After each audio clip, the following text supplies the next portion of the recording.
eventually it becomes unusable as an instrument for devotional service. But as long as this thing works, I'm going to use it to learn as much as I can and do as much as I can, and ever expanding, ever increasing, ever higher and higher levels of devotional service. You know, anybody want to go along for that ride? Come on. But if that's not what you want, if you just want a peaceful, calm, boring, routine life, don't get near me, baby, because I'm not going to allow it. Oh, we've been 6 months in this country? Well, come on, let's get out of here. I'm getting bored. That's how you learn. That's how you learn. By constantly breaking down your routines and your stuck, fixed ways of doing things, and clearing the decks and polishing everything and making it all bright and shiny and starting all over again from scratch. Yeah, that's how you do it.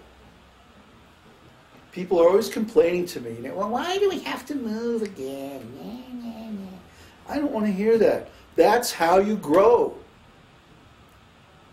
You see? You want the secret of how to be advanced in spiritual life? That's it. But you have to be willing to do the work. You know? And we've gotten to the point, actually, where we're pretty good at it. You know?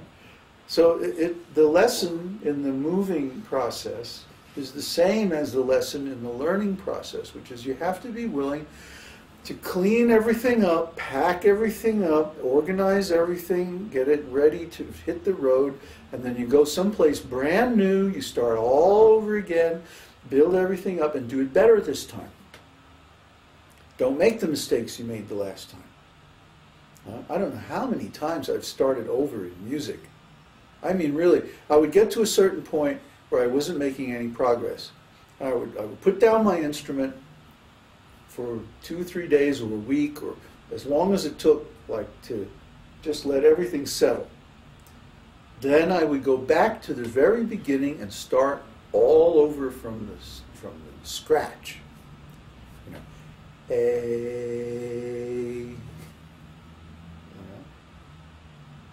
and learn everything again from the very beginning. I don't know how many times I did that in music.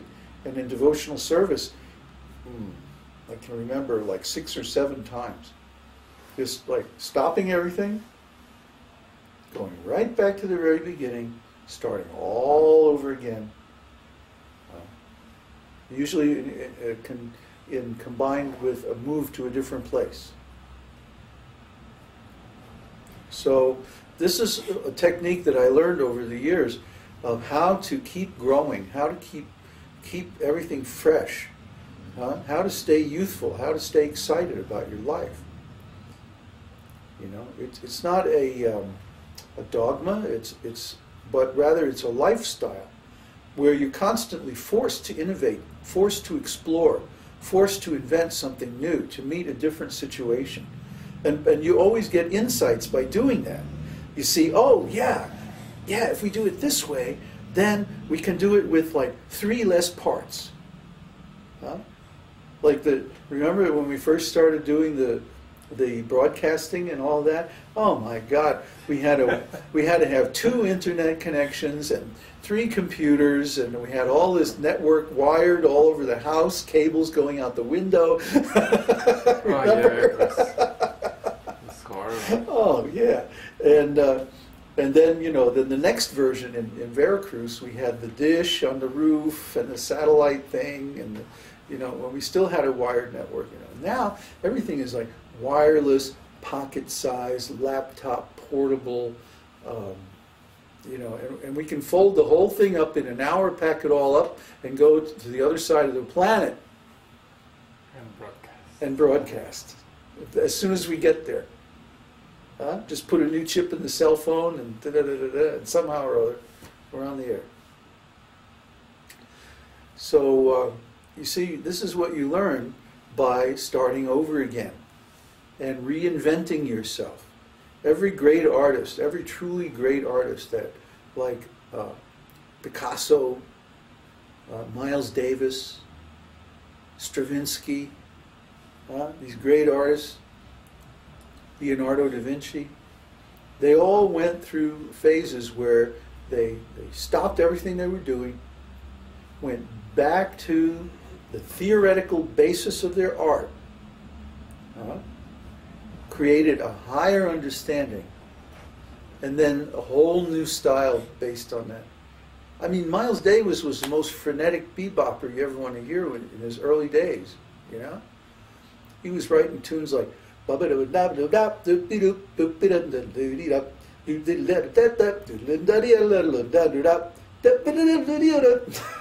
it was, you know, that's an actual tune that Miles Davis wrote when he was like 24 years old. Then he had his big realization, the birth of the cool, right? Less is more, you know? And he started writing tunes that went like, ba, dee dee da dee da da, ba da da da.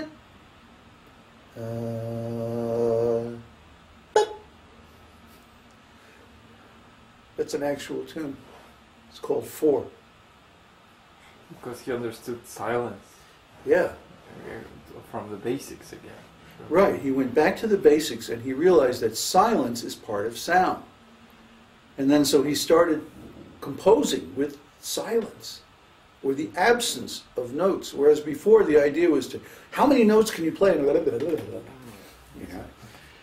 So that's one kind of virtuosity, but there's a higher kind of virtuosity that knows when to lay back. Or like he was saying, less is more. It's an aesthetic. Yeah? And it's very powerful. Like if you do writing and designing publications, like I did for a living for many years, you know the value of white space. You know? Yeah, you can take a bunch of words and you can squeeze as many words on a piece of paper as you possibly can, and it'll be unreadable.